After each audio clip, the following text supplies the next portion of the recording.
first step on any mast project after the masts have been unstepped is to go to the hardware store and get the things you need to make some sawhorses.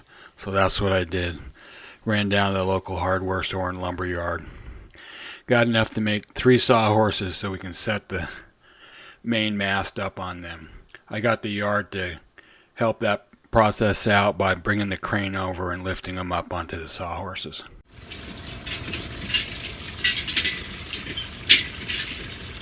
With the mast up on the sawhorses, it's time to go to work. The first thing I did was move to the top of the mast and remove the old clipper wind instrument. If you've heard me rant and rave about this before, you'll know why I'm getting rid of it. It never worked, it never calibrated, and I was never able to get any data from it. So I removed the instrument and the cabling that goes along with it.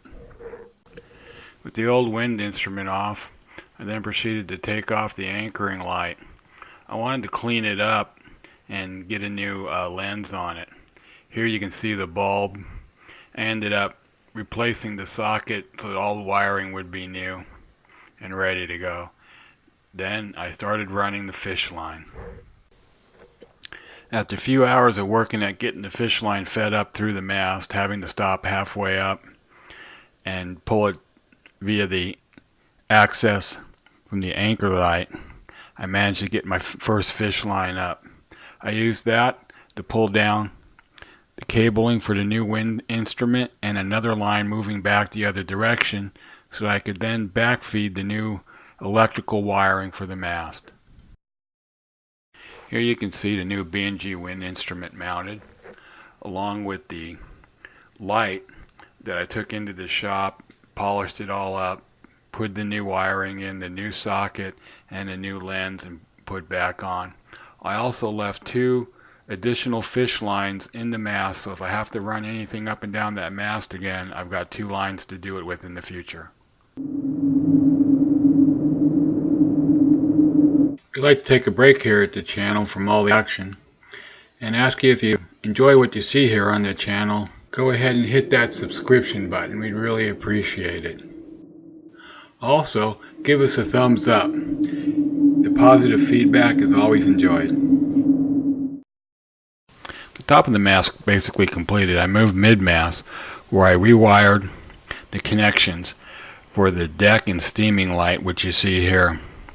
I then remounted it and sealed the edges with polybutyl tape, because one of the goals I have for this mast work is to get it as dry as I possibly can, because I like to have no water down in the bilge moving forward. There'll be more on that in later upcoming vlogs. On the subject of keeping water out of the mast, here's the top of the mast, and you can see the polybutyl tape here too. The electrical portion of this job basically done. I'm now going to move to the next task, which is to run 2 new halyards in the main. Now my main's got a total of 4 shivs up on top, so I've got plenty of space to do that. But what I had to do is figure out how I'm going to get those new lines run down through the center of the mast. What I came up with was taping a leader line onto the existing halyard, pulling that all the way down, then removing the pin on the sheave, taking that leader line and moving it over to the lower shiv. That way I could then tape the new halyard onto that leader line and pull it down to the existing opening in the mast. In an upcoming video, I'll have the yard flip the mast over so I can run the second halyard I'm going to put in, and I'll show you cutting the mast and putting the new exit plates. So stay tuned.